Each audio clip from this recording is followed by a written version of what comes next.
What's up guys? So ito, nababalik na naman tayo sa ating vlog. You know, welcome back. This Project Traveler, alam niyo naman to. Meron naman tayong pupuntahan na repair. Ay, nako. Lagi na lang repair pag laging ano, pag vlog ko, repair eh, no? Talaga eh, kita ngayon nung natin. Ay nung pinaka-linya natin. Ang pagiging technician. Yun, no? Technician. Kuno. So ngayon, may pupuntahan tayo ngayon ng helmet cleaner. So mag-repair tayo ng helmet cleaner. Ang problema na ito ay hindi daw umuusok ang helmet cleaner nila. So ang problema no, sigurado na ako doon ay nung pump. Kasi po nung pump po ay talaga napaka-sensitive po no sa helmet cleaner. Kailangan po lagi po tayong nagpa-flashing. So paano po ba mag-flashing? Ganito lang po yun. Kung paano mag-flashing ng helmet cleaner nung sa may helmet cleaner pump ninyo. So tanggalin nyo nung sa may solution ninyo, sa may lalagyan ng pag solution ninyo. Tapos ang ilagay nyo dun na tubig. Tapos saan nyo pausukin hanggang sa wala na kayo nakikita ang usok. Ganyan lang po siya mag-flashing. So kailangan niya lang po nung wala na nakikita ang usok, parang tubig na lumalabas sa kanya. So ibig sabihin nun nagpa-flash na siya. So nililinis na niya nung mismong pump ninyo. Ganun lang siya kadali. Kaya kailangan talaga maintenance lang kailangan ng helmet cleaner ninyo. So marami ako nakikita sa mga Facebook na nasisira ng helmet cleaner dahil nga ang karamihan na nasisira sa kanila ay nung pump mismo, nung pump. Kasi nga wala pong tamang pag-maintenance. Yun po yun eh. Kailangan po ng maintenance talaga nun. Unang-una, pagka-flashing. Yun ang pinaka-importante po sa helmet cleaner. Pangalawa po nung fogging ninyo, fogging solution ninyo, kailangan po hindi po oil-based. Yun po pinakamahirap po kasi pag oil-based po nung fogging solution ninyo, may tendency po panunuyo nung parang manti-mantika doon, magiging parang sebo. So yun po ang nagkakos kung bakit nagbabara ng pump ninyo kaya ayaw pumusok. So magpapalitan naman kayo ng pump doon. Kung pinaka-worst scenario doon, kung magpapalit kayo mismo ng tawag ito, bagging solution, bagging machine. So mas mapapagastos kayo. Magkano ngayon nung technician ng helmet cleaner? Medyo may kataasan din po kasi nga po hindi naman po biro ang paggagawa ng helmet cleaner. Minsan po umaabot kami doon ng 1 day kung sa wiring po nun kung kasama po nung pag-ano ng wiring sa board so aabot ko po kami ng 1 day. So ganun po, kaya may kataasan ng repair namin pagdating doon. Kaya mas maganda lagi pong naka-maintenance po yung yung helmet cleaner ninyo, linis parate. Tapos wag kayong bibili po ng bagging solution na oil base gaya nung sikat na brand. Pero wag na magbabanggit kung mamaya makasuhan tayo. Basta ang sikat na brand na oil base, so bawal po sa ating yun, bawal po sa helmet cleaner yon. Pang lang po yun, pang disinfectant lang po yun, ng pang kotse. Hindi po masyado nagagamit naman po yun, pang bihira lang yun. Sa atin naman kasi mayat maya nagagamit yun dahil nga ginagawa din pang negosyo, kaya hindi po pwede talaga yun. So ngayon, lang ako, bali malapit lang kami kaya medyo gabi na kasi nga sabi nung client natin gabi daw po kami pumunta kasi nga nasa trabaho pa sila. So punta tayong Bulacan, malapit na ako sa kanila, 30 minutes sa kanan na ako. So ngayon nasa Mayan na tayo, Caloocan. Boundary po ito, kami po ay nakatira sa may boundary po kami ng Caloocan at Bulacan, San Jose del Monte. So ayun po. So malapit-lapit na naman po kami. Sa mga gusto magpa-repair, open na naman po ulit tayo. Hindi na po ako busy. Pasensya na po kayo at ako'y na-busy itong mga nakaraang buwan. Kasi nga po sabay-sabay po ang aking trabaho. Meron po tayong tawag dito.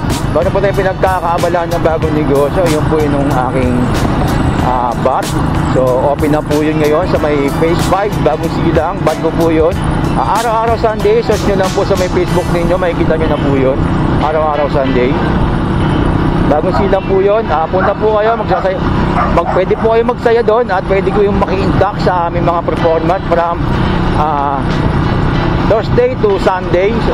So meron po kami performer sa mga araw na yan. Pero pipilitin namin, baka tumatagal magkakaroon tayo ng araw-araw na performance.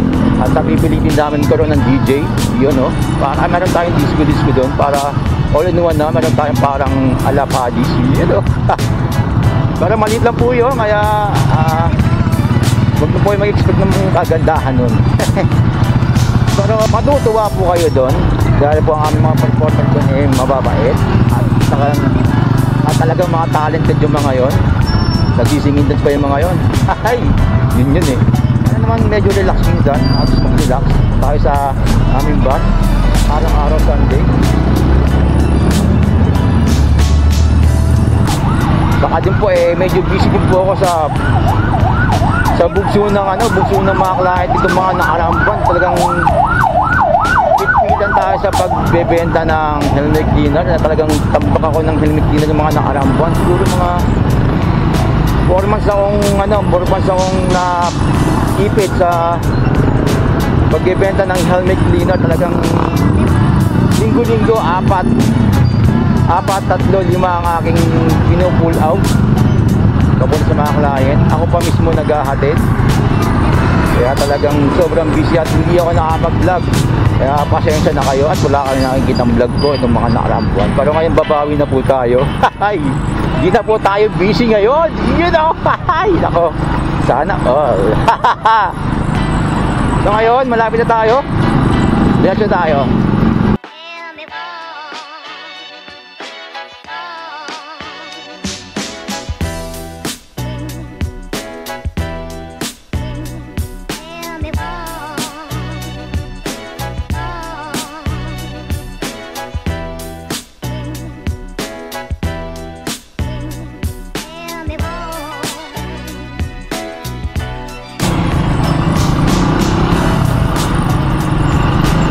So ayun, malapit na ho tayo. So 5 minutes na lang, nandun tayo sa may client natin. Masarap din sarap na. Uy, sundaan lang tumpok. Dito nagtataka ako dito sa may sa may bandang papuntang doon sa garay. Mumura ng isda dito sa may gilid ng kalsada, may tumpukan. 100 tumpok. Uy, grabe yun So malapit na po tayo, konting kembot na lang.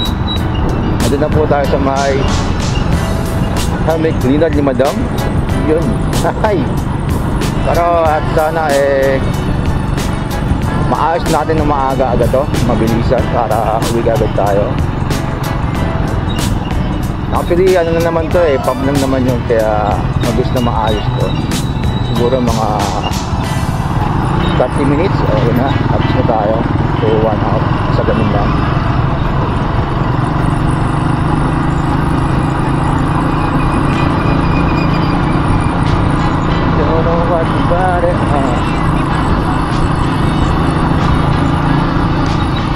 Medyo dibdib na dito ang tutusin. Medyo madilim. Wala pang masyadong ilaw dito.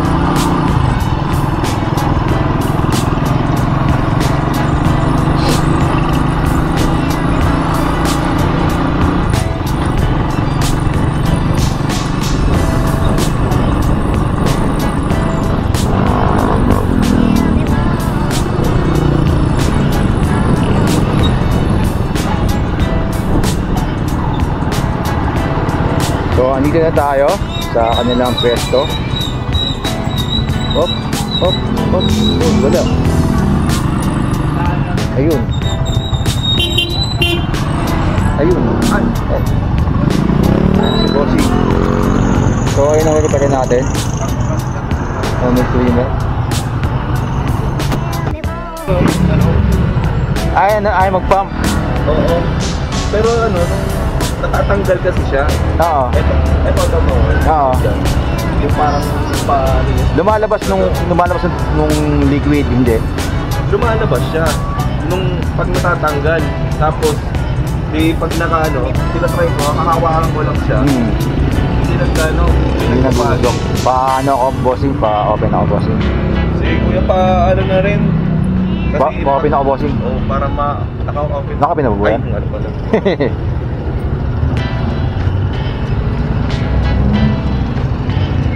Bossing, okay lang binablog ko? Okay lang binablog ko? Okay lang binablog ko, bossing? Ano ba? Binablog ko, okay lang? Oh, sige, sige lang. Maganda pala ito.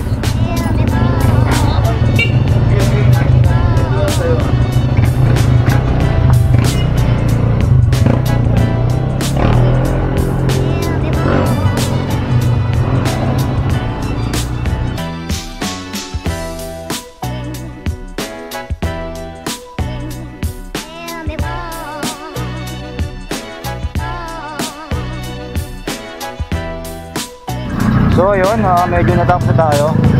Ganda natin ng baging ni bossing na ito. Ito yung siraan niya. Tapos okay na rin nung ano niya, nung pump niya. So ayan, testing natin.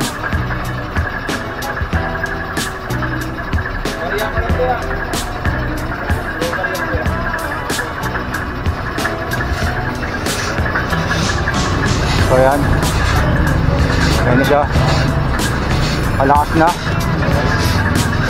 So ito na ang problema niya, mga bossing. So okay na to.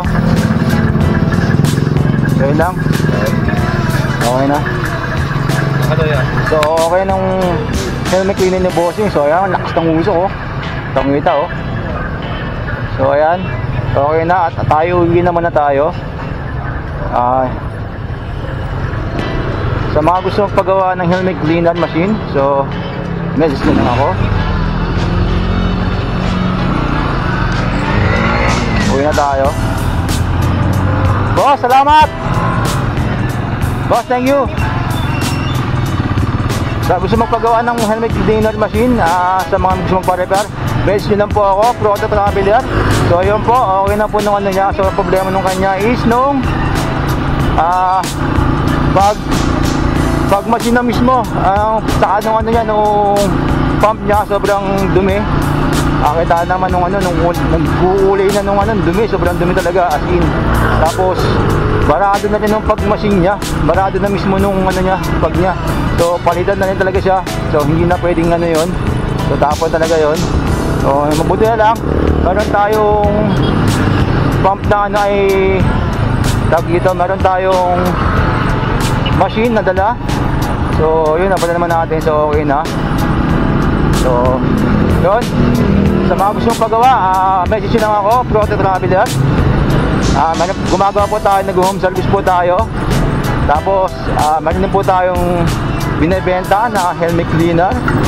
Yan po, meron po tayong dual helmet cleaner. So dual window po yun. Tapos meron din po single. Tapos AI na rin po yun. Nakakonfig na rin po yun via Bluetooth. Pwede din po sa Wi-Fi. So pwede din po sa Wi-Fi yun nung nakakonfig natin.